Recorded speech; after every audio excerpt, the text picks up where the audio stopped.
In the medieval world, clothing was not chosen quickly or changed often, and it rarely followed personal preference in the way modern clothing does. Instead, what people wore was shaped slowly by the seasons, by the land they lived on, and by the materials that were available to them over time. For most people, clothing was something that remained consistent from year to year, adjusted gently as the weather shifted, rather than replaced entirely. Garments were made to last, repaired repeatedly, and adapted carefully as temperatures rose or fell. This steady relationship between clothing and the seasons formed a quiet rhythm in everyday medieval life. During the warmer months, clothing tended to become lighter, though not in a dramatic way. Most medieval people owned only a small number of garments, often just a single tunic for work and another for rest or communal gatherings. These garments were usually made of wool, even in summer, because wool was durable, widely available, and adaptable. In warmer weather, wool garments were woven more loosely, allowing air to pass through and heat to escape slowly. Linen, when available, was sometimes worn beneath wool layers, especially close to the skin, as it absorbed sweat and dried more easily. Over time, people learned which combinations of layers allowed them to remain comfortable while continuing their daily labor. Summer clothing often appeared simpler in structure, not because people sought simplicity, but because excess fabric added weight and warmth that was unnecessary during long daylight hours. Sleeves might be shorter or less fitted, hems slightly higher to avoid mud and dust. And cloaks were often set aside and less needed for travel or sudden changes in weather. Belts remained an important part of dress, helping secure garments and allowing tools or small pouches to be carried. Footwear stayed basic, typically made of leather, and remained largely unchanged throughout the year, though people might loosen bindings during warmer days. As autumn approached, clothing began to change gradually rather than suddenly. People added layers slowly, responding to cooler mornings and shorter days. Tunics became thicker, cloaks returned to regular use, and hoods were worn more often to protect the head and neck from wind. These adjustments did not mark a clear seasonal boundary, but reflected an ongoing awareness of temperature and daylight. Over time, garments that had been set aside during summer were retrieved, repaired if needed, and worn again. Clothing storage was simple, often limited to chests or hooks, making the seasonal rotation a familiar and repetitive process. Winter clothing required careful preparation, especially in regions with long, cold seasons. Wool remained the primary material, but garments were heavier and often layered more deliberately. People wore multiple tunics, one over another, trapping warmth between layers. Cloaks became essential rather than optional, serving as protection against cold air and precipitation. Hoods, mittens, and leg coverings were used more consistently, though their shapes remained simple. These items were not decorative. They existed to preserve warmth and allow work to continue even in difficult conditions. Despite the challenges of winter, clothing rarely changed in style. The same basic forms remained, adjusted through thickness, layering, and wear. Repairs became more frequent, as heavy use and harsh conditions strained seams and fabric.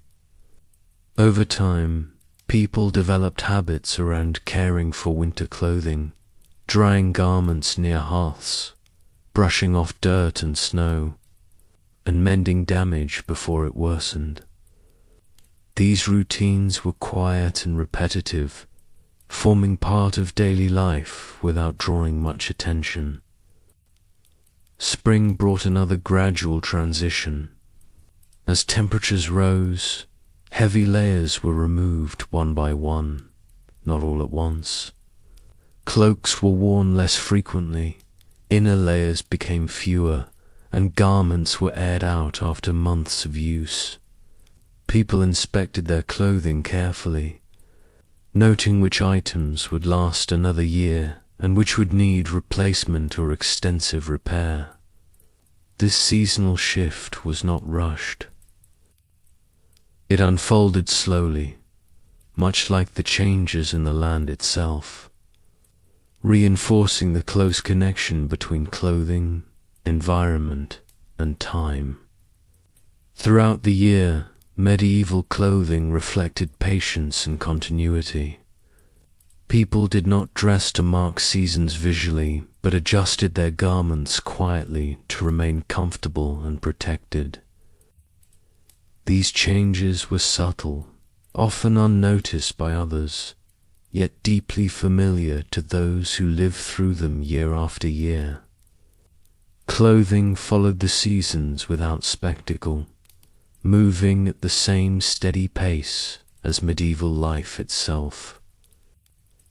For most medieval people, dressing each day followed patterns learnt early in life and repeated without much variation. Seasonal clothing was not a separate category, but an extension of daily habits shaped by weather and work. People rose in the morning and selected garments based on temperature, tasks ahead, and the condition of their clothing. This process was unhurried and practical, reflecting a world where time moved slowly and changes were absorbed gradually rather than reacted to suddenly. In warmer seasons, daily dress often began with a simple inner layer, typically linen when available. This garment rested close to the skin and served as a barrier between the body and heavier outer clothing. Linen was valued for its ability to absorb moisture and remain relatively cool, making it suitable for long hours of labor. Over this, a wool tunic was worn, chosen not for style but for durability. The tunic's weight varied slightly with the season, though its shape remained familiar.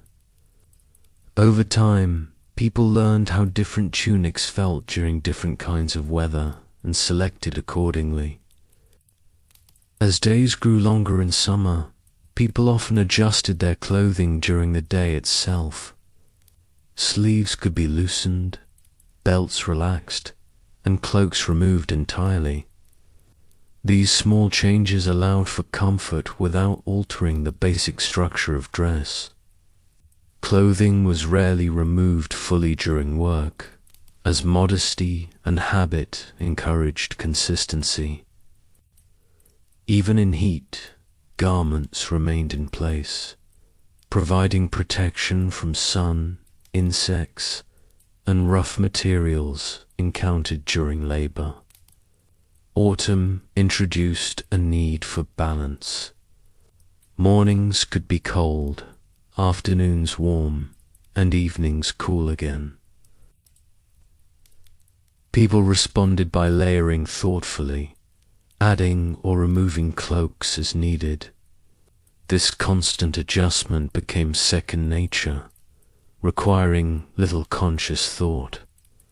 Clothing was carried rather than discarded, folded over arms or secured at the waist when not worn. Over time, garments developed visible signs of seasonal use, with creases, repairs, and fading reflecting years of adaptation. Winter demanded the most careful attention. Dressing became a process of preservation rather than comfort alone. Inner layers were essential, followed by thicker tunics and cloaks that had been set aside for colder months. Woolen hoods covered the head and neck, areas where heat was easily lost. Leg coverings were secured more tightly, and footwear was reinforced where possible. Each piece worked together, forming a protective system rather than a single solution. People understood these combinations through experience, refining them slightly each year. Despite the heaviness of winter clothing, movement remained important. Garments were designed to allow work to continue, even in cold conditions. Tunics were cut to permit walking, bending, and lifting. Cloaks were shaped to drape rather than restrict. Over time, people became accustomed to the weight and feel of winter layers, adjusting their movements rather than their clothing. This adaptation reflected a broader acceptance of seasonal hardship as part of life. Spring brought relief, but also attention. Clothing worn heavily during winter needed care. Garments were cleaned when possible, aired in sunlight, and repaired in preparation for continued use. As layers were removed, people assessed how their clothing had endured the season. This evaluation was practical and calm, focused on longevity rather than appearance. Over time, garments accumulated history, each repair marking a previous winter or long season of work. Across all seasons, daily clothing choices remained grounded in familiarity. People dressed not to express change, but to move steadily through it. Seasonal layers were added and removed quietly, without ceremony. These habits created a sense of continuity, allowing life to proceed at an even pace. Clothing became a constant presence, adapting gently as the year turned. Supporting daily routines without drawing attention and remaining part of the background rhythm of medieval existence. The way medieval people dressed for different seasons was shaped not only by temperature, but by the materials they relied upon year after year. Clothing materials were chosen slowly, through experience rather than theory, and each material carried known qualities that helped people remain comfortable as conditions changed. These choices were practical, familiar, and rarely questioned. Forming part of everyday knowledge passed quietly from one generation to the next. Wool was the most common material across all seasons, not because it was ideal in every situation, but because it was dependable. Sheep were widespread, wool could be produced locally, and the fabric itself adapted well to both warmth and cold. In winter, tightly woven wool trapped heat and blocked wind. In summer, lighter wool allowed air to pass through and prevented the body from overheating too quickly. Over time, people learned how different types of wool behaved, recognizing which garments felt heavy, which felt light, and which were best suited to certain months of the year. Linen, when available, played an important seasonal role. Made from flax, linen required more effort to produce and was therefore less common, but it was valued for warm weather use. Linen garments were often worn beneath wool, especially during summer and early autumn. This inner layer absorbed sweat and reduced irritation from rougher outer fabrics.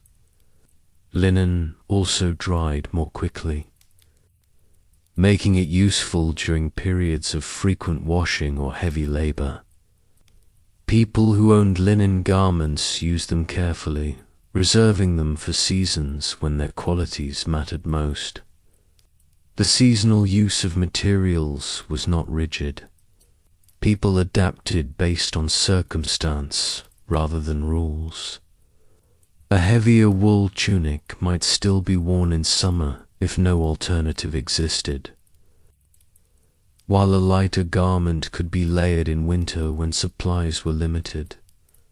Clothing reflected availability more than ideal conditions.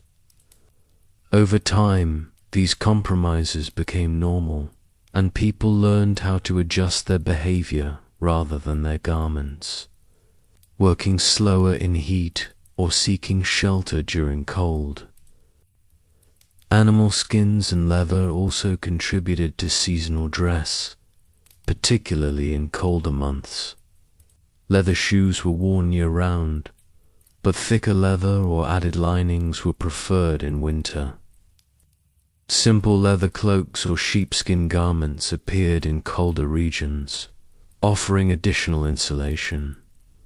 These items were often heavier and less flexible, used when necessary and set aside when conditions improved.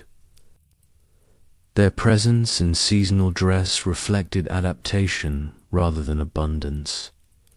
Seasonal comfort was also influenced by how garments were made, not just what they were made from. Weaving techniques changed the way fabric behaved. Looser weaves allowed airflow, while tighter weaves provided warmth and protection. Thickness varied, but patterns remained simple.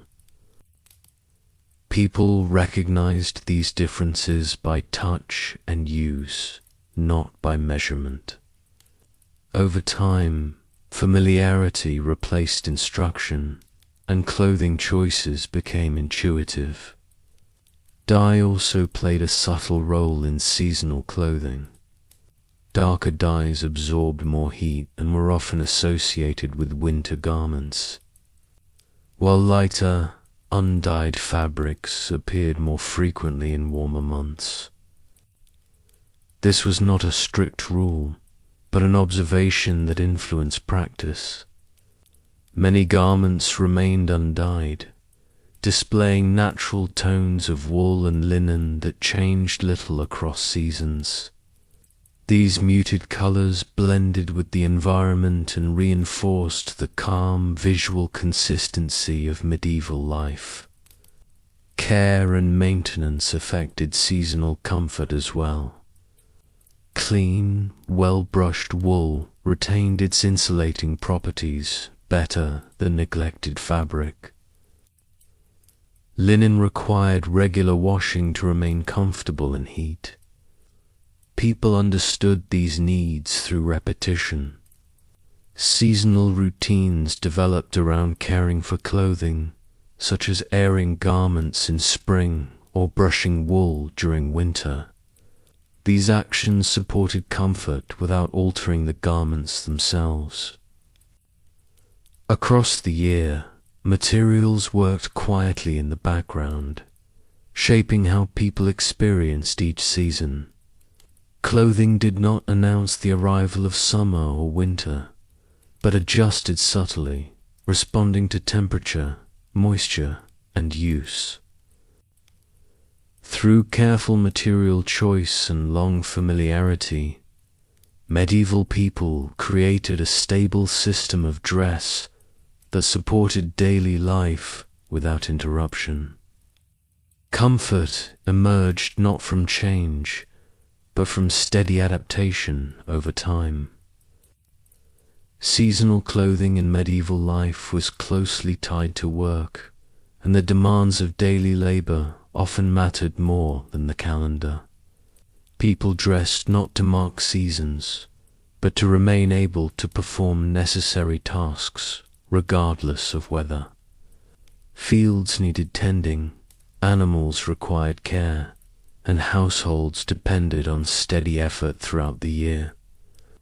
Clothing evolved alongside these responsibilities, shaped by experience rather than design. In spring and summer, work often took place outdoors for long hours. Clothing needed to protect the body while allowing movement and endurance. Tunics were worn loose enough to permit bending and lifting, yet secure enough to avoid interference with tools or tasks. Belts played an essential role, holding garments in place and supporting small tools or pouches.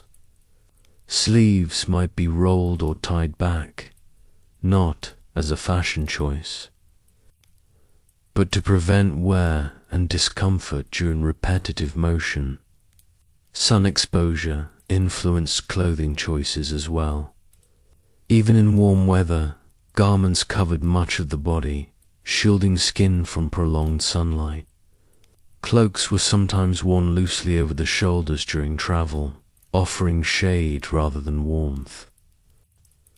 Hoods, though associated with cold, were also used to protect the head from sun or light rain.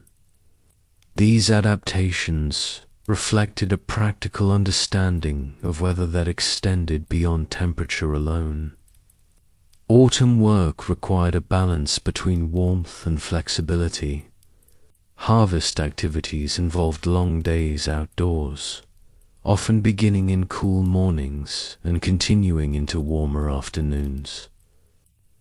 Clothing layered easily, allowing adjustments as conditions changed. A cloak could be worn early in the day and removed later, folded or tied at the waist. These routines were familiar and unremarkable, repeated each year with little variation. Winter work posed greater challenges. Cold air, damp conditions, and shorter daylight hours demanded clothing that preserved heat while still allowing necessary movement. Layers became essential, and people accepted the weight and restriction as part of the season. Tasks were often adjusted rather than clothing, with work paced more slowly and breaks taken near sources of warmth. Clothing supported this rhythm, enabling endurance rather than comfort. Footwear reflected seasonal demands closely. Leather shoes were worn throughout the year, but winter conditions caused greater wear. Mud, snow, and moisture-tested materials, leading to frequent repairs. People adapted by adding layers of cloth or straw inside shoes for warmth and insulation. These additions were temporary and practical, removed when no longer needed. Over time, people learned how footwear responded to seasonal conditions and adjusted their use accordingly. Work garments accumulated signs of seasonal use. Summer clothing faded from sun exposure, while winter garments showed signs of wear from heavy layering and moisture. Repairs were made as needed, often without concern for appearance. These garments carried the marks of previous seasons, creating continuity rather than renewal. Clothing told a quiet story of repeated use, shaped by work and weather together. Inside the household, seasonal dress remained practical. Indoor work continued throughout the year, and clothing reflected the same priorities as outdoor labor. Layers were adjusted near hearths, removed when warmth was sufficient and replaced when cold returned. There was little distinction between work clothes and rest clothes, especially among rural populations. seasonal adaptation remained consistent across settings. Over time, clothing became an extension of daily labor, shaped by weather and task rather than choice. People dressed to support work, not to respond to abstract seasons. These habits formed a stable pattern, allowing life to proceed steadily through the year. Clothing followed this pattern quietly, adjusting as needed, supporting endurance, and remaining part of the steady, unchanging rhythm of medieval daily life. Seasonal clothing did not change dramatically when people moved indoors, but the home environment influenced how garments were worn and adjusted throughout the year. Medieval homes were shaped by the same materials and limitations as clothing itself. An indoor comfort depended on layers, positioning, and habit rather than controlled temperature. Clothing remained an essential part of managing warmth and ease inside the home, just as it did outdoors. In warmer seasons, indoor clothing closely resembled what was worn outside. Doors and shutters were often left open during the day, allowing air to circulate slowly. People continued wearing their tunics and inner layers, loosening belts or removing cloaks if they had been worn earlier. There was little concept of changing clothes specifically for being indoors. Instead, garments were adjusted slightly to match the calm pace of household tasks, such as food preparation, tool repair, or textile work. These adjustments were subtle and temporary, reversed easily if someone needed to step outside again. Summer evenings brought a gradual cooling, and people responded by adding layers slowly. A light cloak might be draped over the shoulders, or a thicker tunic worn if the day had been particularly warm and the night air felt sharp by contrast. These changes followed experience rather than planning. Over time, people became accustomed to reading small signs of temperature change, responding before discomfort set in. Clothing supported this awareness, allowing gentle shifts without disruption. In winter, the home became the center of seasonal clothing adjustment. Indoor spaces were not consistently warm, even with a hearth burning.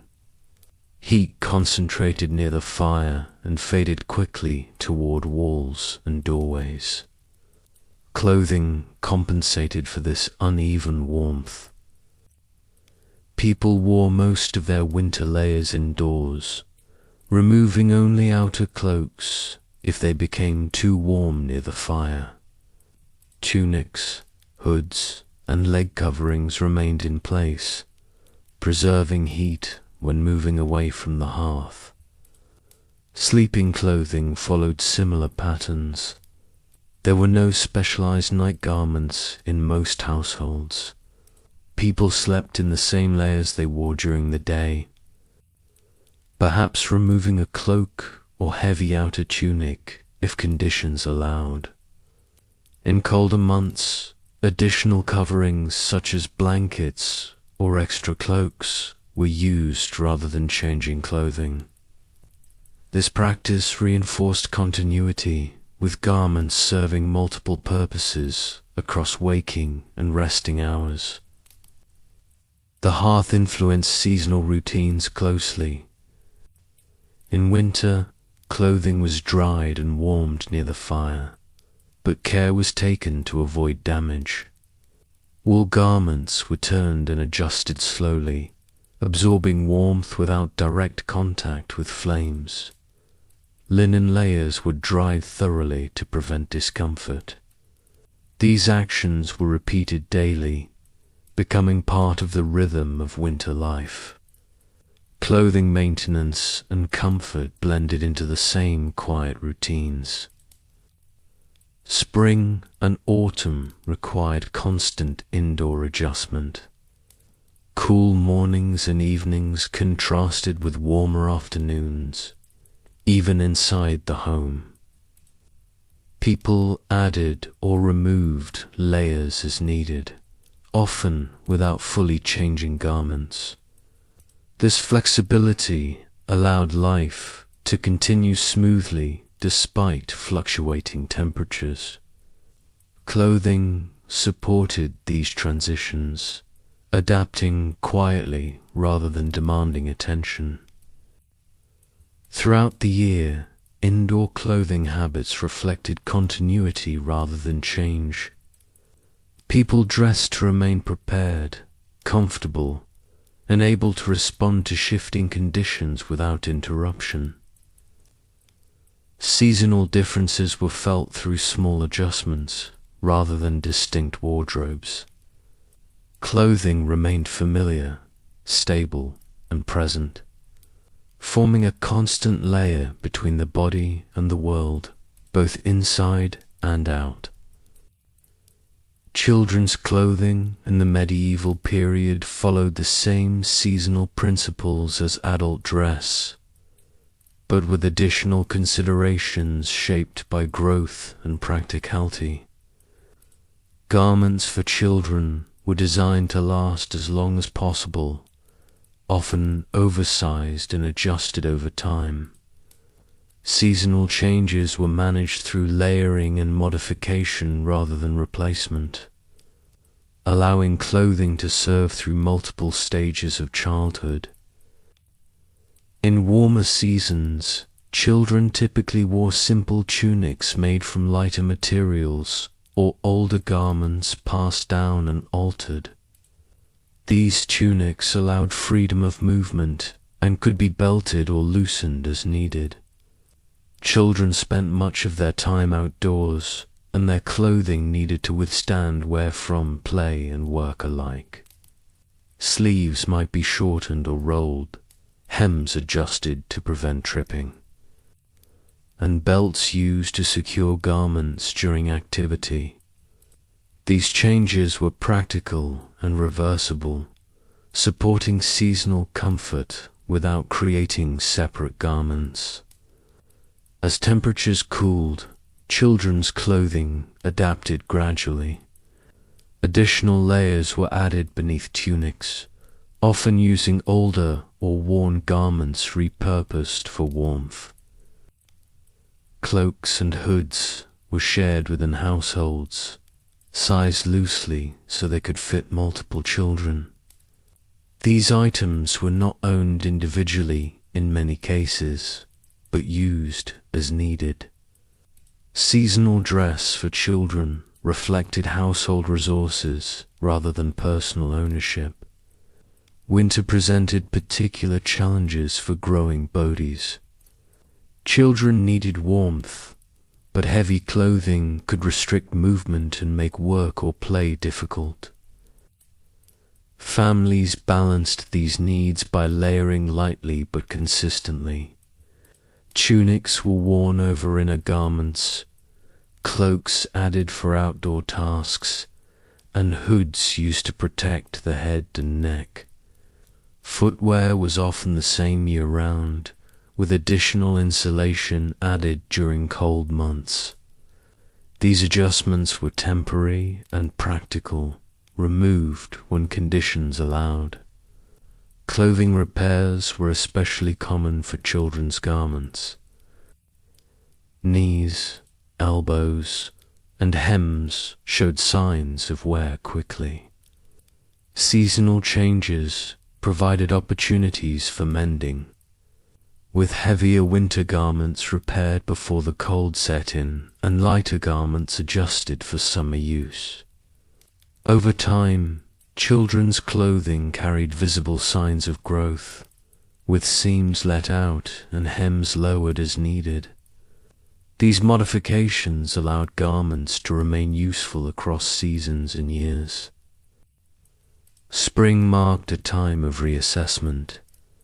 As children grew over winter, clothing was examined carefully. Garments that had become too small were passed to younger siblings or altered further. Seasonal transitions highlighted these changes, but they were handled calmly as part of expected routine. Clothing adapted to the child rather than the season alone, reflecting a steady approach to growth and care. Across all seasons, children dressed much like adults, learning early how to adjust layers and respond to weather. These habits were absorbed through observation rather than instruction. Over time, children became familiar with the weight and feel of seasonal clothing, understanding when to add or remove layers without guidance. Clothing became part of their education, teaching awareness, patience, and adaptation through repetition. Seasonal dress for children reflected continuity, care, and practicality. Garments followed the rhythm of growth and weather together, changing slowly and quietly. Clothing supported daily life without interruption, remaining familiar even as bodies and seasons shifted. This steady relationship between clothing, growth, and time formed part of the broader rhythm of medieval life. Travel in the medieval world was slow and often unavoidable, and seasonal clothing played an important role in making movement possible across changing landscapes and weather conditions. People did not travel lightly, but they also did not own special garments designed only for travel. Instead, they relied on familiar clothing, adjusted carefully to protect the body during longer journeys and exposure to the elements. Seasonal adaptations were subtle, based on experience and repetition rather than preparation for unusual conditions. During warmer months, travel clothing focused on protection rather than cooling. Long hours on foot or horseback exposed travelers to sun, dust, and uneven terrain. Tunics were worn loose but secured with belts to prevent interference while walking. Cloaks, though often associated with cold, were frequently used during travel in summer, draped lightly over the shoulders to provide shade and shield against wind or sudden rain. These cloaks were not heavy winter garments, but familiar pieces already owned and used throughout the year. Head coverings were particularly important during travel. Hoods or simple cloth coverings protected the head and neck from sun exposure in summer and cold wind in winter. These items were valued for their versatility, serving different purposes depending on the season. People learned how to adjust them by feel, loosening or tightening as needed without removing them entirely. This adaptability made them essential for long journeys where conditions could change gradually over the course of a day. As autumn approached, travel became more demanding. Weather grew unpredictable, with rain and cold appearing more frequently. Clothing adapted by adding layers rather than changing form. Travelers wore thicker tunics, additional inner garments, and cloaks more consistently. Footwear was checked and repaired carefully, as damp ground increased wear and discomfort. Seasonal travel, clothing reflected caution rather than urgency, acknowledging the challenges without attempting to overcome them completely. Winter travel required the greatest protection. Clothing was layered deliberately, with multiple wool garments worn together to trap warmth. Cloaks were wrapped more tightly, and hoods remained in place for long periods. Movement slowed naturally, influenced by both clothing and conditions. People accepted these limitations, adjusting their pace and expectations rather than attempting to maintain speed.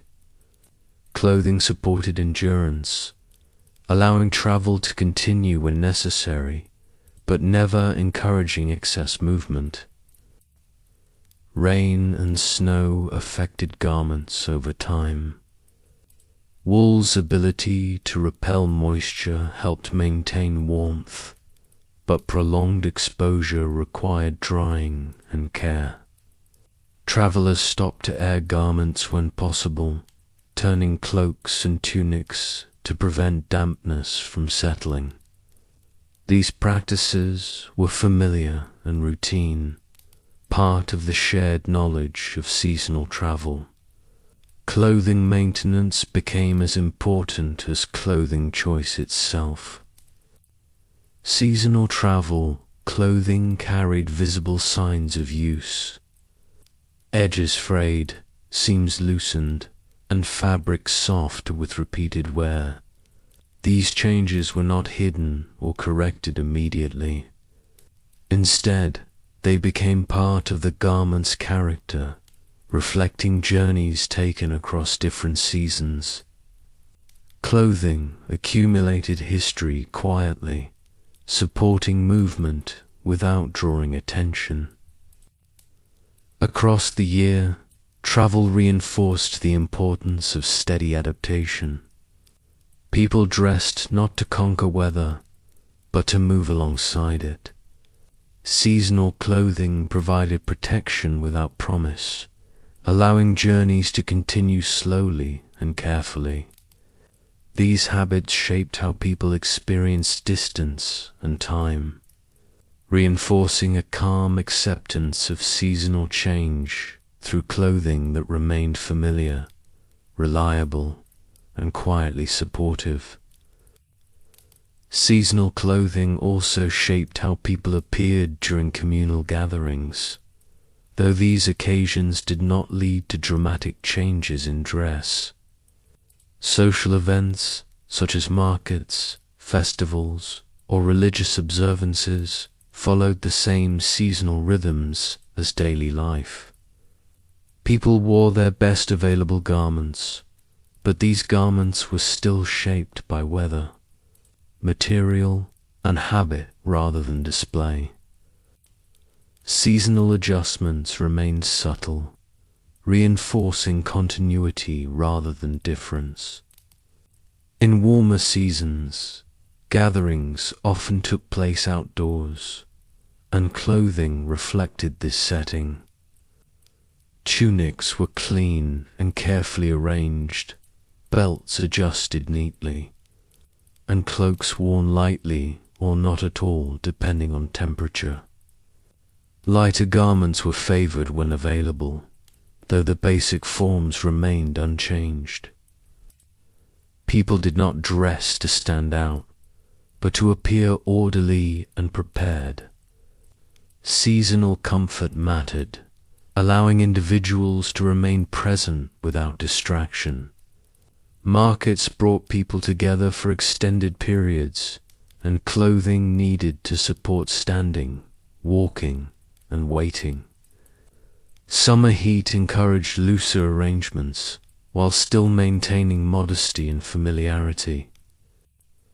Linen inner layers, when owned, contributed to comfort during long hours.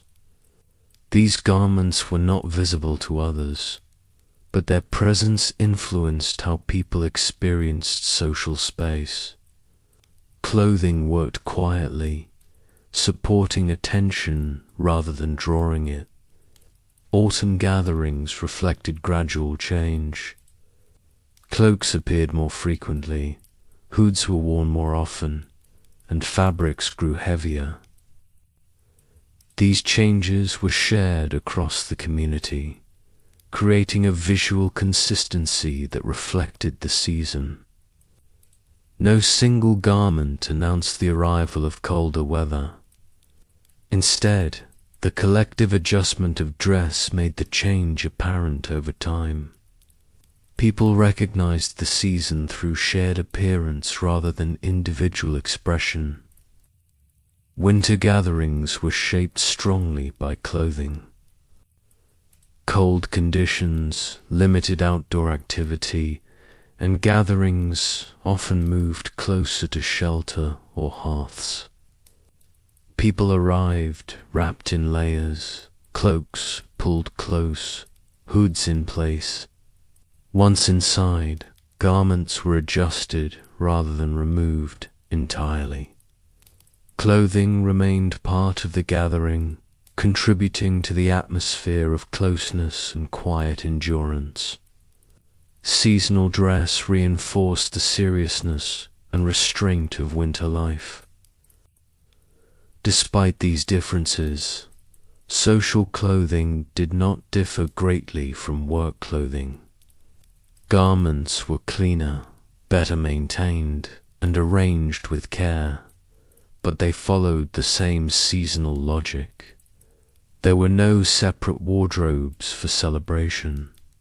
Seasonal adaptation applied equally across settings, reinforcing stability rather than change.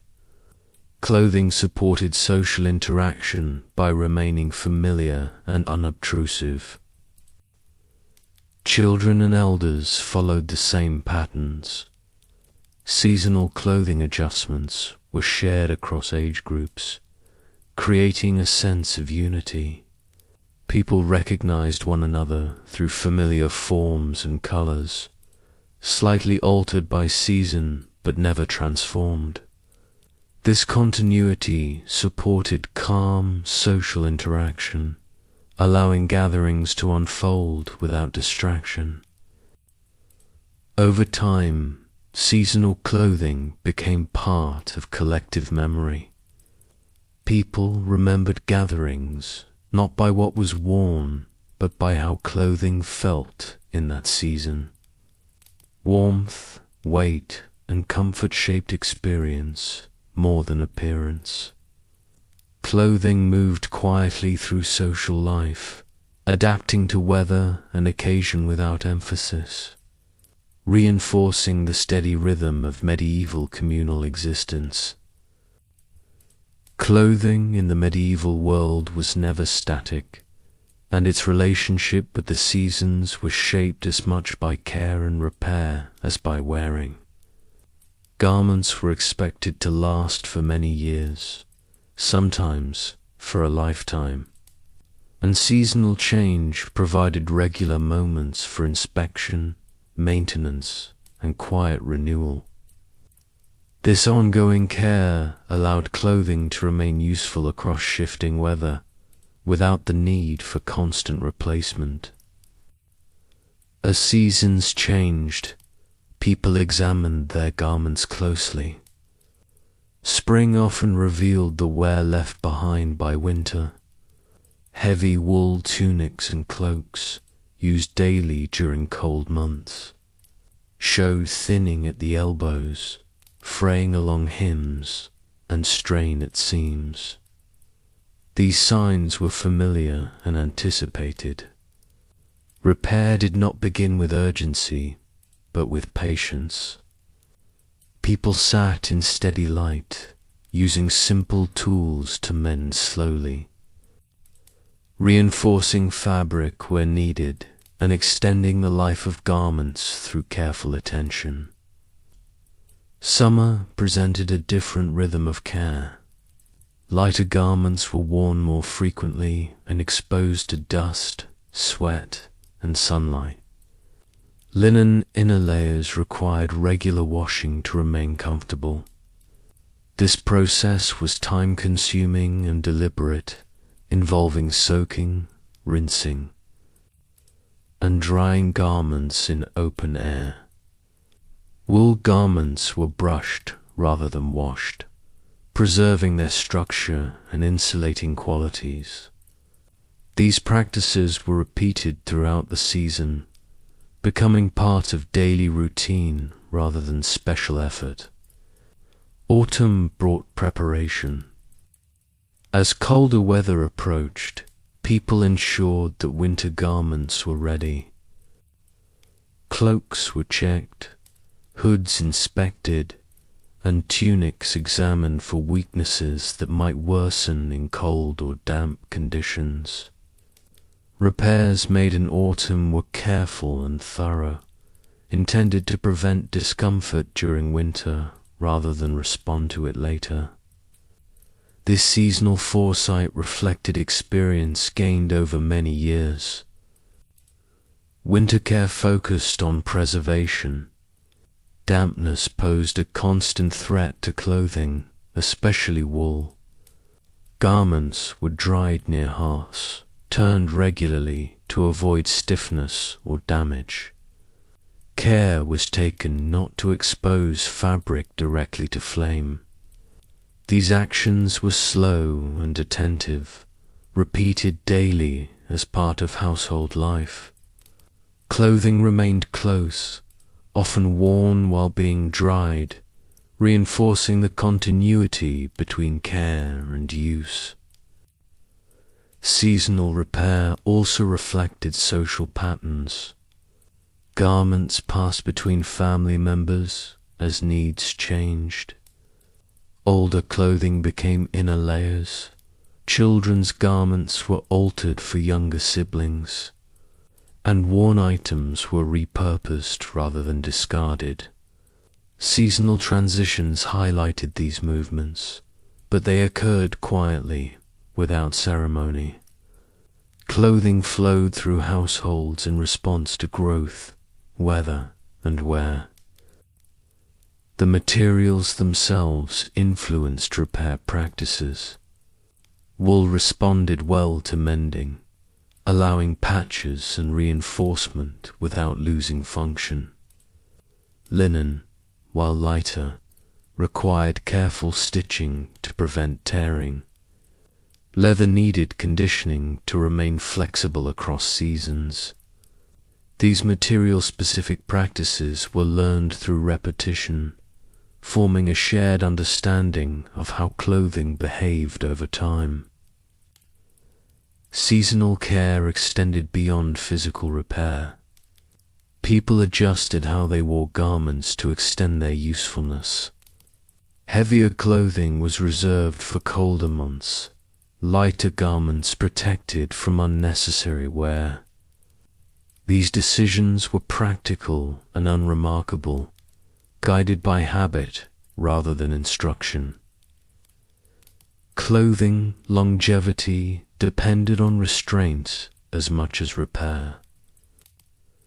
Across the year, clothing endured through attention rather than replacement. Seasonal change offered opportunities for care, reflection, and adjustment. Garments accumulated history quietly, shaped by hands that mended them and seasons that tested them. This steady cycle of use and care allowed clothing to remain present, familiar and reliable, supporting medieval life without interruption. While seasonal clothing followed shared principles across the medieval world, regional climate influenced how these principles were applied. People living in different landscapes experienced seasons differently, and clothing adapted accordingly. These variations were gradual and practical, shaped by local weather patterns rather than cultural distinction. Over time, regional habits emerged, reflecting the steady influence of environment on daily life. In milder regions, winters were shorter and less severe, allowing lighter clothing to remain in use for much of the year. People relied on layering rather than heavy garments, adding cloaks and additional tunics only during colder periods. Seasonal change was felt through small adjustments rather than complete shifts. Clothing remained familiar, responding to subtle temperature changes rather than dramatic weather events. In colder regions, winter clothing played a larger role. Longer periods of cold required heavier wool garments and more consistent layering. Cloaks were worn for extended portions of the year, and hoods remained in regular use. These practices were not seen as exceptional, but as part of normal life. Seasonal clothing reflected acceptance rather than resistance, supporting endurance through repetition. Rainfall also influenced seasonal dress. In wetter regions, clothing needed to manage dampness as well as temperature. Wool's ability to retain warmth when wet made it especially valuable. Cloaks were shaped to shed rain gradually, and garments were layered to allow inner clothing to remain dry. Seasonal adjustments focused on managing moisture, with drying and airing becoming essential routines. Drier regions experienced different challenges. Dust and sun exposure influenced clothing choices, encouraging coverage even in warm seasons.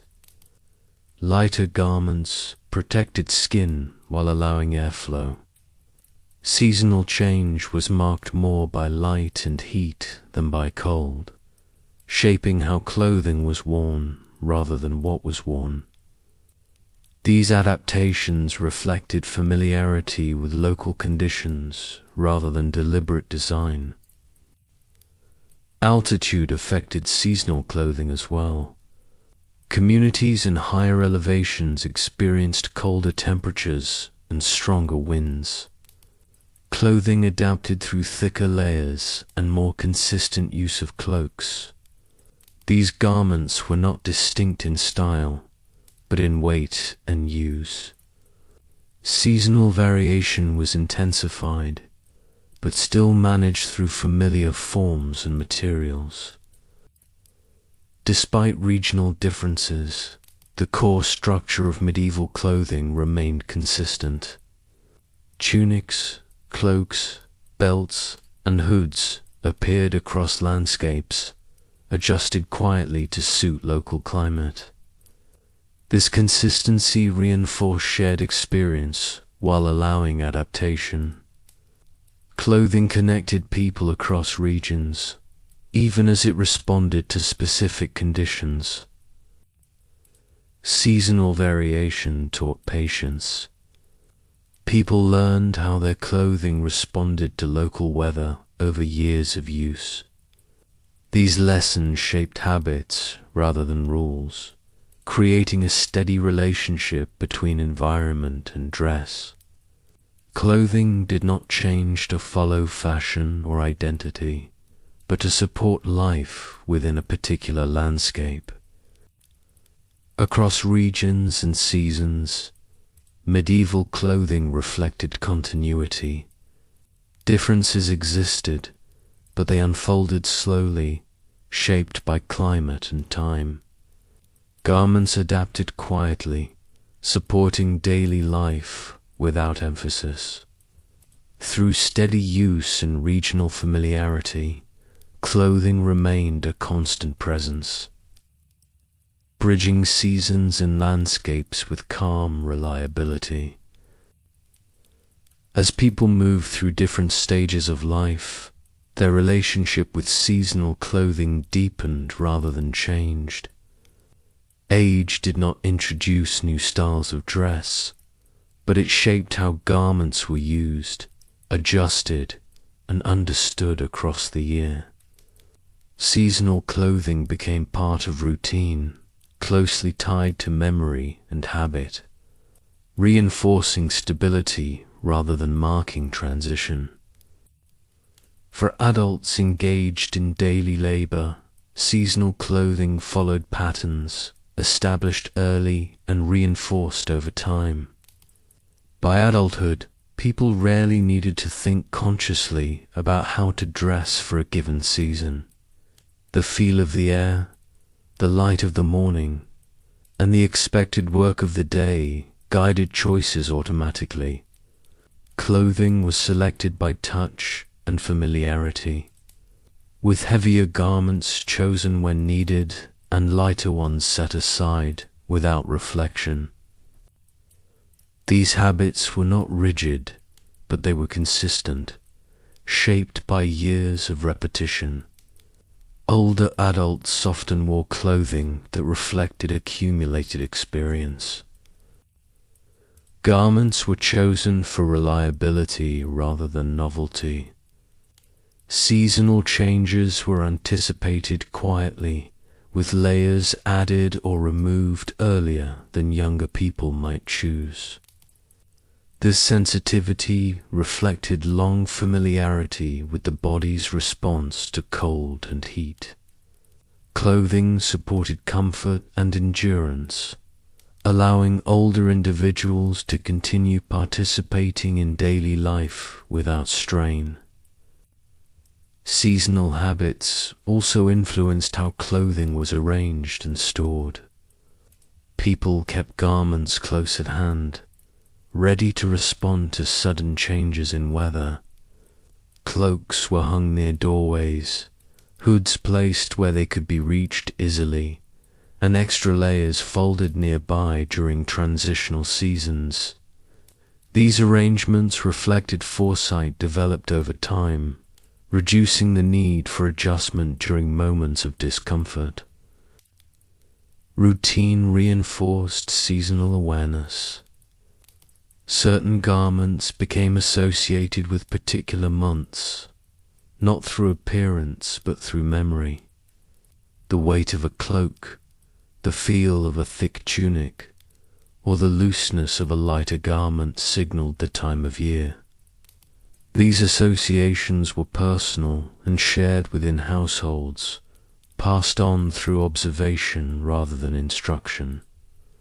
Clothing became a quiet marker of time, felt rather than seen.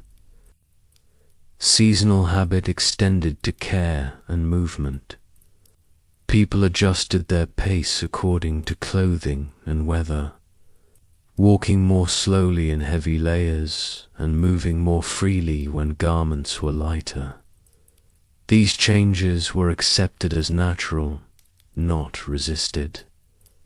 Clothing shaped behavior gently, guiding daily rhythms without demand. Over time, these patterns became inseparable from the experience of season itself.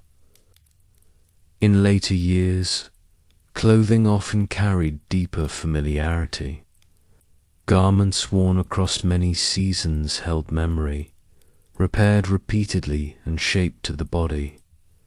Seasonal change did not bring anticipation of new clothing, but recognition of returning patterns. This continuity supported calm and reassurance, reinforcing a sense of place within time. Across all ages, seasonal clothing reflected routine rather than choice. Habits formed early and deepened over time, allowing people to move through the year without disruption. Clothing supported this stability, adjusting quietly to season and age together. Through repetition and familiarity, garments became part of the steady rhythm of life, present without emphasis and reliable across changing conditions. Seasonal clothing did not belong to individuals alone, but formed part of a shared community rhythm. As people adjusted their garments throughout the year, these changes were reflected across households and villages. Clothing became a quiet signal of collective experience, marking time through shared adaptation rather than individual expression. In warmer seasons, communities appeared lighter and more open.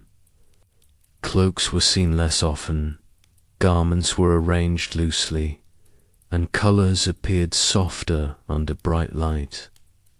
These changes were subtle, but widely shared. People recognized the season not because anyone dressed differently, but because everyone dressed similarly in response to the same conditions. Clothing reflected the environment collectively, reinforcing a sense of shared place. Autumn brought gradual uniformity. Cloaks reappeared across the community, hoods were worn more frequently, and garments grew heavier. These changes occurred without coordination, yet appeared consistent. People observed one another's adjustments, unconsciously, reinforcing their own habits. Seasonal dress became part of communal awareness, aligning individual routines with shared experience. Winter made this connection more apparent. Heavy clothing dominated public spaces, and gatherings reflected the weight and presence of layered garments. People moved more slowly, stood closer together, and adjusted clothing in similar ways near sources of warmth. These shared behaviors reinforced a sense of collective endurance. Clothing became a visible reminder that the season was experienced together. Seasonal rhythm extended to communal work. Harvest, repair, and preparation tasks brought people together at particular times of year, and clothing reflected these activities. Autumn repairs and winter layering were visible across households, creating a shared pattern of care and readiness. Clothing was part of these cycles, supporting work without becoming the focus of attention. Festivals and gatherings followed the same rhythm. Seasonal clothing did not distinguish celebration from daily life, but reinforced continuity. People arrived dressed as they always were for that time of year, garments clean and carefully arranged. The season was present through clothing's weight and warmth rather than through decoration or display. Children observed these patterns closely, learning seasonal habits by watching others. Over time, they absorbed community rhythms through clothing, recognizing when to add layers or remove them based on shared cues. Clothing became a form of quiet instruction, teaching awareness of time and environment without words. Across the year, seasonal clothing unified communities. Individual garments differed, but their use followed the same rhythm. This shared adaptation reinforced calm and predictability, allowing people to move through seasons together. Clothing did not announce change, but carried it gently, supporting communal life through steady, familiar adjustment. Over many years, seasonal clothing became closely tied to how medieval people understood the passage of time. Without clocks or calendars guiding daily awareness, people often sensed time through physical experience, and clothing played a quiet role in this understanding. The return of certain garments, the weight of layers, and the feel of familiar fabrics against the skin marked the slow turning of the year more reliably than words or numbers. Each season brought back garments that had been set aside months earlier. The first wearing of a heavier cloak in autumn did not feel new, but remembered. Its weight recalled previous years, previous harvests, and previous winters endured. In the same way, lighter garments worn again in spring carried the memory of warmer days returning. Clothing acted as a bridge between past and present, connecting one year to the next through repetition rather than change. This repetition created remembrance without reflection. People did not pause to consider time passing, but experienced it through routine. When a tunic felt too warm to wear comfortably, it signaled the approach of summer. When the air required an extra layer at dawn, autumn was already present. Clothing responded to these signs automatically, reinforcing awareness of time without requiring attention. Over years, these sensations became familiar, blending memory with habit. Garments themselves recorded time visibly. Repairs layered upon repairs showed how long a piece of clothing had been used. A cloak patched many times spoke quietly of winters past. A tunic with faded shoulders recalled summers spent outdoors. These marks were not hidden. They were accepted as part of the garment's life, just as aging was accepted as part of human life. Clothing aged alongside its wearer, reflecting shared endurance through seasons. Seasonal transitions were rarely abrupt. Clothing moved slowly from one state to another, mirroring the gradual change of weather. Layers were added one at a time, then removed just as slowly months later.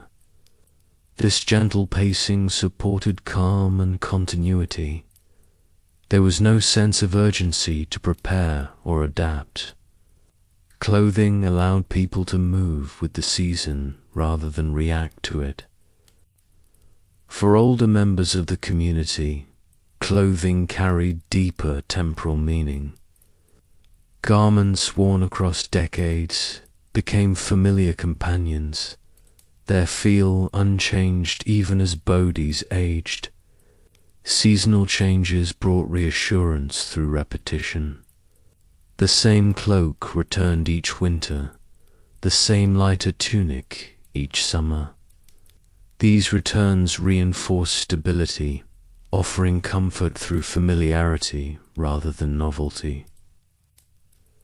Seasonal clothing also shaped memory within households. Children remembered garments worn by parents and elders, later wearing altered versions themselves. These shared garments linked generations, carrying time forward quietly.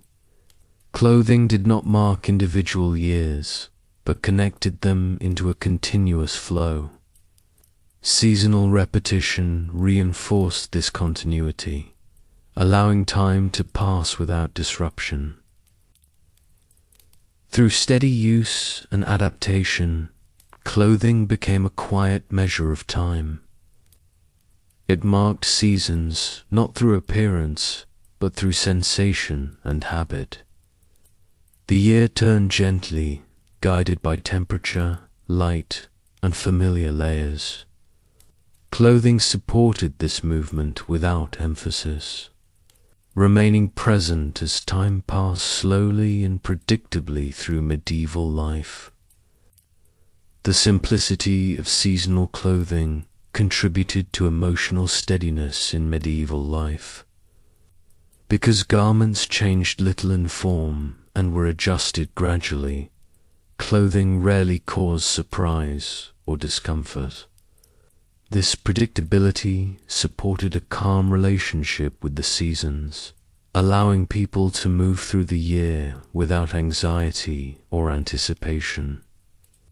Clothing provided continuity, reinforcing a sense of stability even as conditions changed. There was little expectation of novelty in dress. Seasonal clothing did not bring excitement or disappointment, but familiarity. When winter garments returned, they were welcomed for their warmth rather than their appearance. When lighter clothing reappeared in spring, it brought relief without celebration. These responses were quiet and contained, shaped by experience rather than emotion. Clothing supported comfort without creating attachment or desire. This simplicity reduced decision-making. People did not choose between many options, but adjusted what they already had. Seasonal changes required attention, but not deliberation. Clothing responded to the body's needs almost automatically. This reduced mental effort supported calm daily routines, allowing attention to remain on work, rest, and community rather than personal presentation. Emotional calm was reinforced through shared experience. Everyone around responded to seasons in similar ways, wearing similar layers and adjusting habits together. Clothing did not create comparison or distinction. Instead, it reinforced sameness, allowing individuals to feel part of a larger rhythm. This collective adaptation reduced isolation and supported a steady emotional environment. The physical qualities of clothing also contributed to calm. Wool's weight provided a sense of containment in colder months, while lighter layers in warmer seasons allowed ease without exposure. These sensations influenced how people felt in their bodies, grounding experience in the present moment.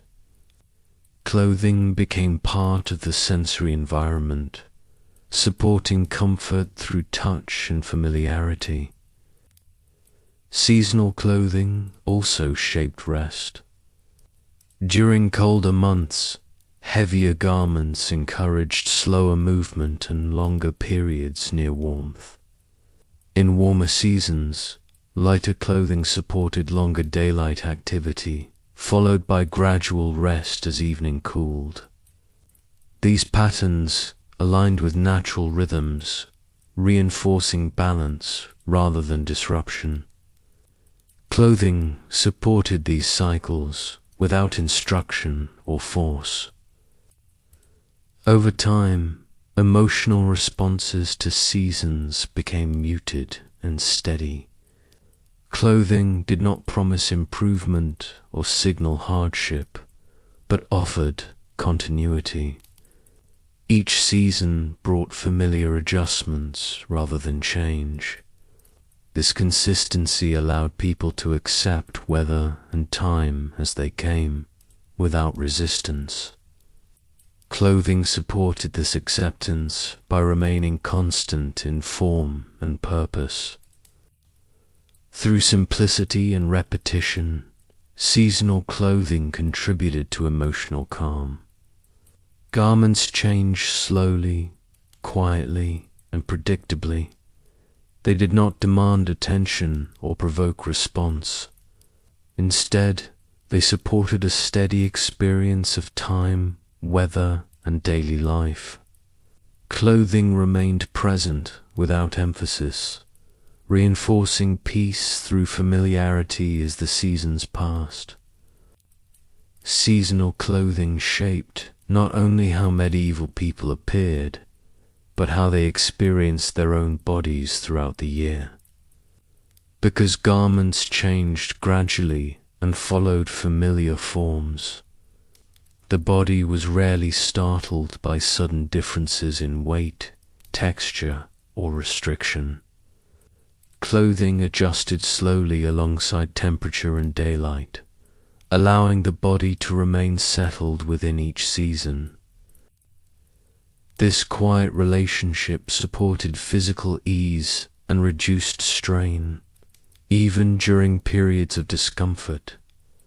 In colder months, heavier layers created a sense of enclosure.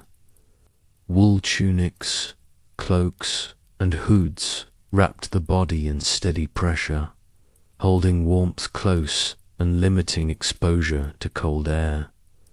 This weight was not seen as burdensome, but as protective. Over time, People became accustomed to moving within these layers, adjusting posture and pace naturally. The body learned to work within the clothing rather than against it, conserving energy and maintaining warmth through steady motion. These layers also influenced breathing and movement. Steps became slower, gestures smaller, and tasks more deliberate. Clothing encouraged this restraint gently, without instruction. The body responded by settling into a quieter rhythm, aligned with shorter days and longer nights. Seasonal clothing did not force stillness, but allowed it, shaping bodily experience through subtle constraint rather than restriction. In warmer seasons, the body experienced a different form of ease. Lighter garments reduced weight and allowed greater freedom of movement while still maintaining coverage. Air moved more freely through looser fabric, cooling the skin without exposing it. These sensations supported longer periods of activity, balanced by gradual cooling as evening approached. Clothing followed these changes quietly, allowing the body to remain comfortable without drawing attention to itself. The absence of sharp contrast between seasons mattered. Because clothing forms remained consistent, the body did not experience sudden shifts in how it was held or supported. Tunics remained tunics, cloaks remained cloaks, differing mainly in thickness and layering. This consistency allowed muscle memory to persist across seasons, reducing the need for adjustment. The body moved in familiar ways throughout the year, supported by clothing that felt known even when conditions changed. Seasonal clothing also affected how people rested. In winter, heavier garments encouraged stillness near warmth, supporting longer periods of sitting or quiet work. In summer, lighter clothing allowed the body to cool gradually after labor, easing transition into rest. These effects were subtle but consistent. Clothing supported the body's natural response to season without effort or intention. As years passed, people became deeply familiar with these sensations. They recognized how their bodies felt in certain garments at certain times of year. This awareness did not require thought. It was felt through weight, warmth, and movement. Clothing became a mediator between body and environment, smoothing transitions and reducing extremes. Through steady adaptation, seasonal clothing supported bodily calm. It neither resisted the season nor amplified its challenges. Instead, it allowed the body to move gently within changing conditions, preserving energy and comfort. Clothing remained present but unobtrusive, shaping physical experience quietly as the year turned. Seasonal clothing formed part of a broader continuity that defined medieval life. Just as tools, buildings, and daily routines remained largely unchanged, clothing followed patterns that endured across years and generations. This continuity created a stable, everyday world where change occurred slowly and predictably. Clothing supported this stability by adapting gently rather than transforming. Each season returned with familiar signs. The weight of garments increased or decreased, layers appeared or were set aside, and fabrics shifted against the skin in expected ways. These changes were anticipated without anticipation, known without reflection. Clothing reinforced the sense that the world moved in cycles rather than lines, returning again and again to what was already known. This repetition extended beyond individual experience into shared environment. Villagers appeared much the same year after year, with clothing reflecting the season in small, collective ways. The return of cloaks in autumn, the steady layering of winter, and the gradual lightening of dress in spring were shared experiences. Clothing connected individuals to one another through these shared rhythms, reinforcing a sense of belonging within time. Seasonal clothing also shaped how people perceived effort and rest.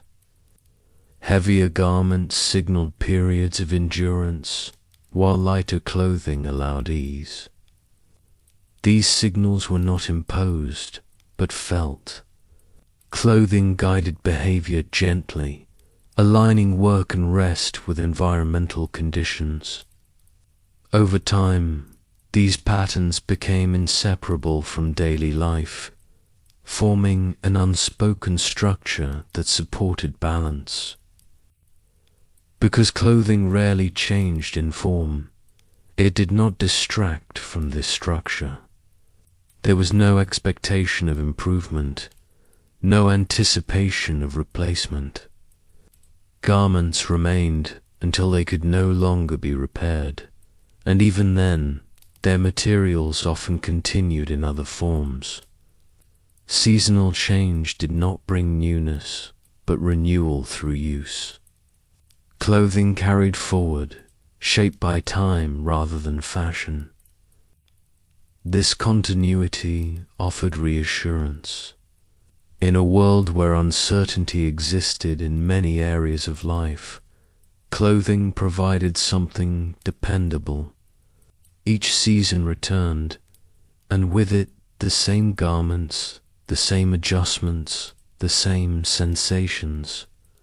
Clothing became a quiet, constant, anchoring experience within predictable cycles. As people aged, this continuity deepened. Seasons passed, but clothing patterns remained. The same routines returned year after year, reinforcing a sense of permanence within change. Clothing allowed people to experience time as a series of gentle returns rather than losses or endings. Through steady repetition, seasonal clothing supported the everyday world. It did not stand apart from life, but moved within it, adapting quietly as needed.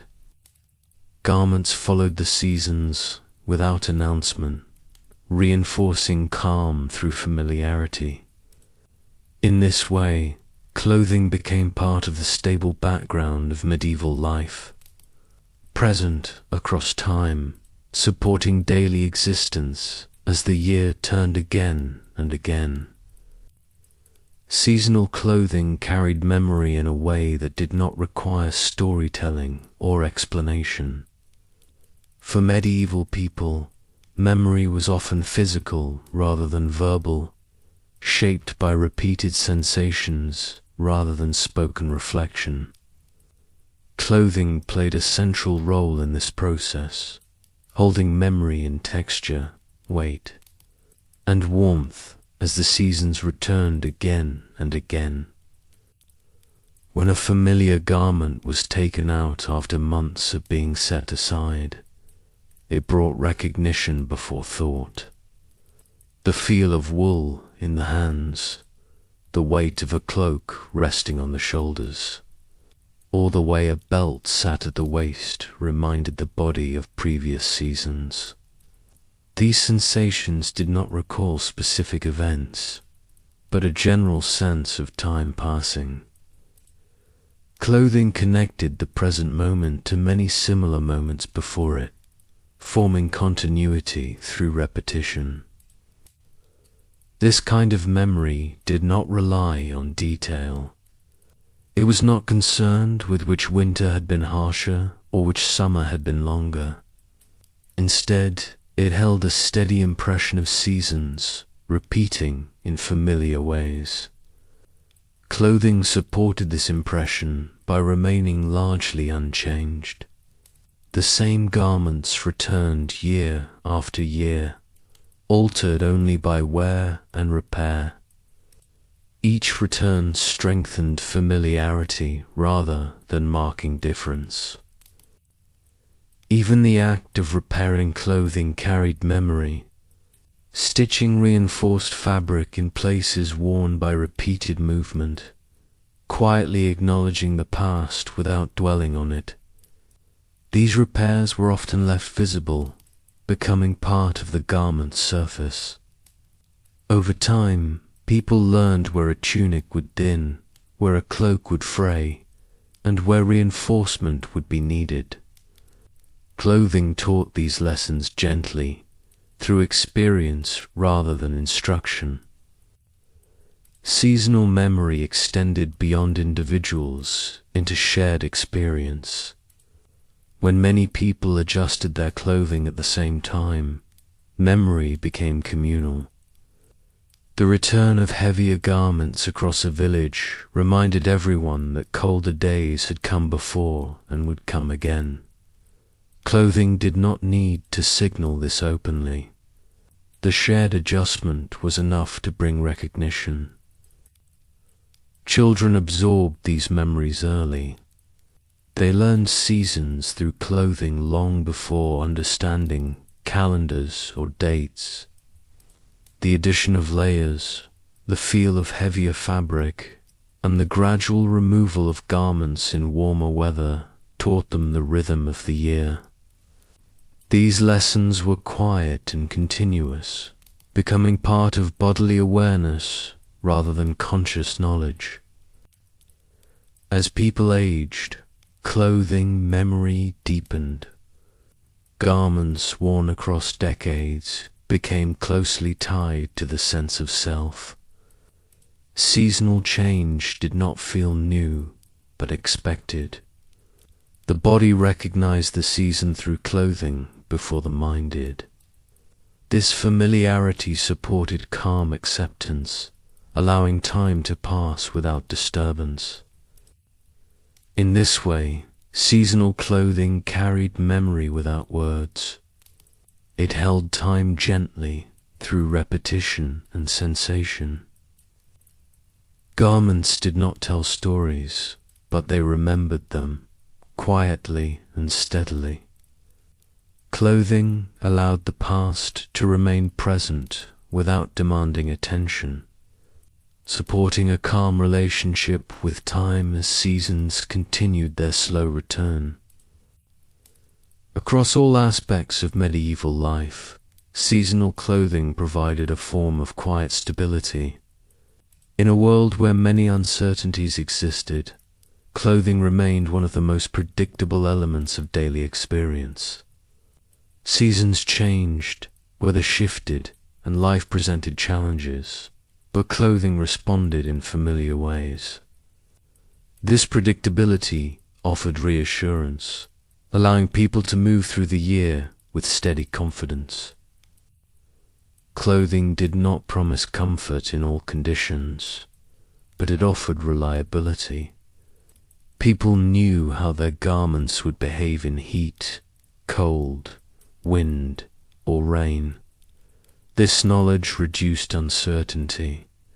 When cold arrived, layers were added. When warmth returned, they were removed. These responses were automatic, requiring no deliberation. Clothing supported this certainty through consistent form and material. Seasonal stability was reinforced by limited choice. With few garments available, people learned to depend on what they had. Clothing was trusted, not questioned. This trust reduced anxiety about preparation or readiness. People did not worry about having the right clothing for a season, because the same garments had served before. Seasonal change was met with familiarity rather than concern. This stability extended to daily routine. Dressing took little time and attention, freeing mental space for other tasks. Clothing did not interrupt the day with decisions or discomfort. Instead, it supported continuity, allowing work and rest to proceed without disruption.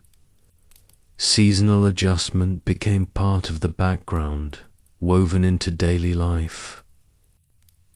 The physical presence of clothing also contributed to emotional steadiness.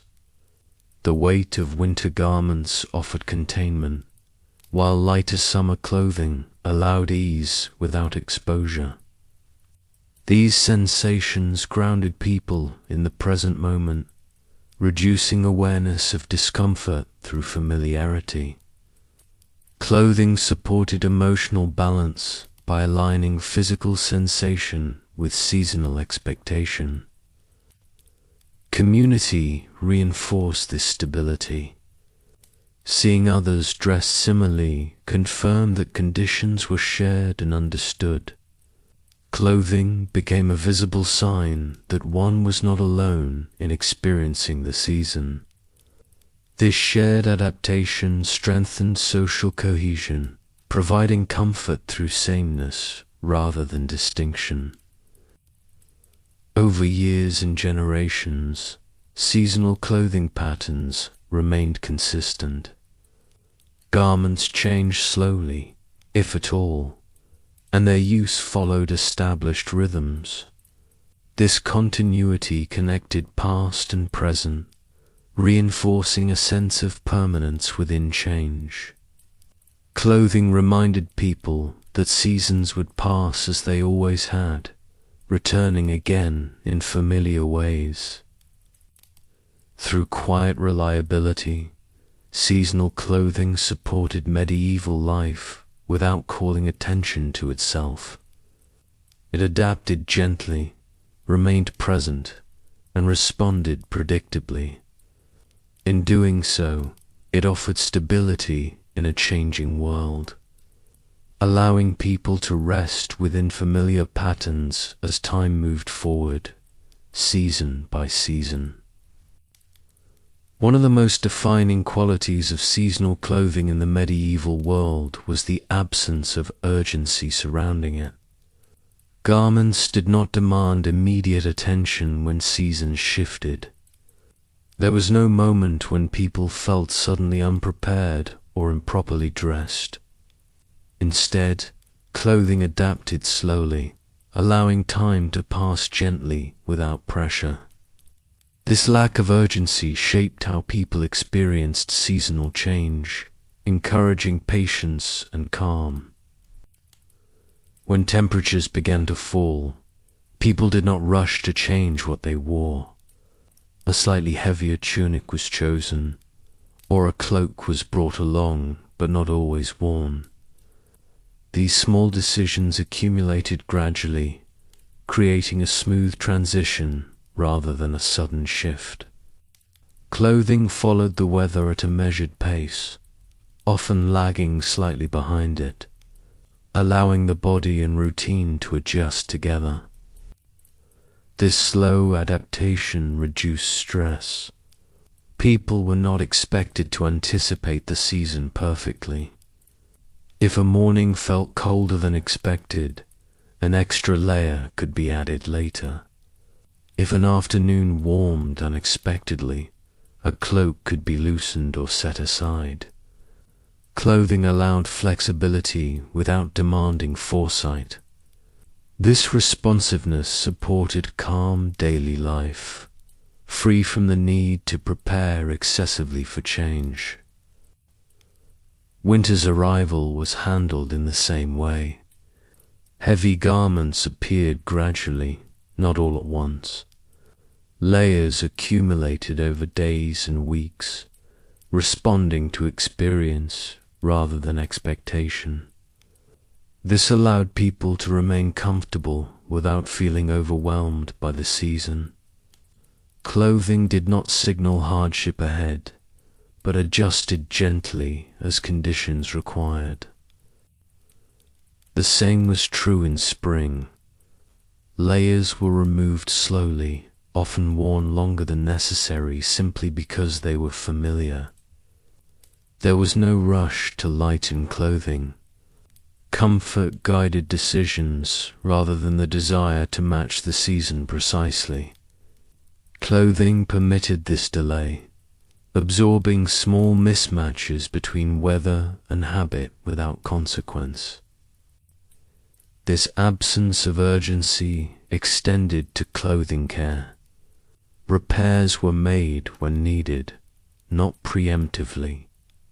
Garments were mended as wear appeared, not in anticipation of future damage. Seasonal preparation occurred quietly, woven into daily routine rather than treated as a separate task. Clothing maintenance followed the same unhurried rhythm as wearing. The lack of urgency also shaped emotional response to the seasons. People did not brace themselves for change or resist it. Clothing adjusted naturally, supporting acceptance rather than reaction. Seasons arrived and departed without announcement, and clothing moved alongside them without disruption. Over time, this pattern reinforced patience. People learned that seasons could be met gradually, without haste or anxiety. Clothing embodied this lesson, adapting slowly and reliably. It demonstrated that change did not require urgency to be managed effectively.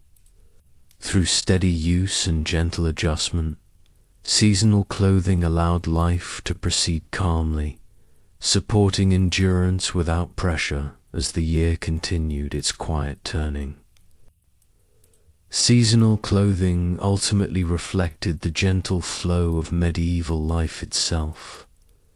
Garments moved through the year in the same way that days lengthened and shortened, temperatures rose and fell, and work shifted with the land.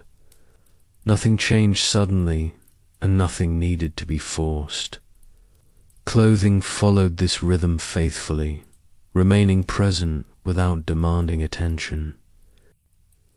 Each season returned in familiar form, and with it, familiar clothing. The same tunics, cloaks, and layers reappeared, altered only by time and care. These returns created reassurance. Clothing did not signal endings or beginnings, but continuity. It reminded people that life moved in cycles, not in breaks, and that each season belonged within a larger, repeating whole. This continuity supported rest as much as activity. Clothing prepared the body for each season's pace. Heavier garments encouraging stillness in winter, lighter layers allowing ease in summer.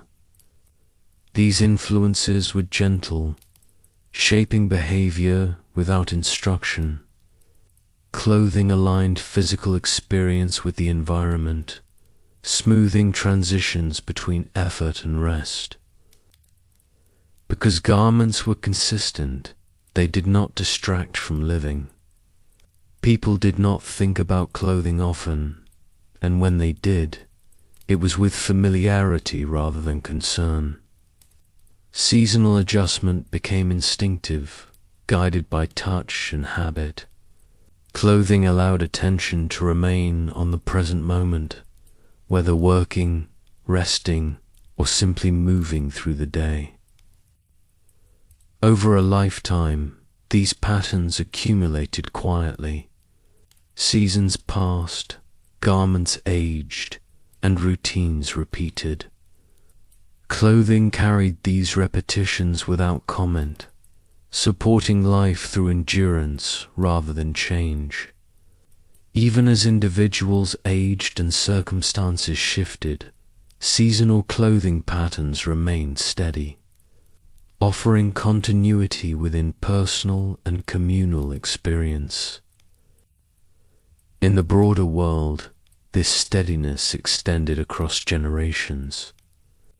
Children learned seasonal habits from elders, wore altered garments once worn by others, and later passed them on again.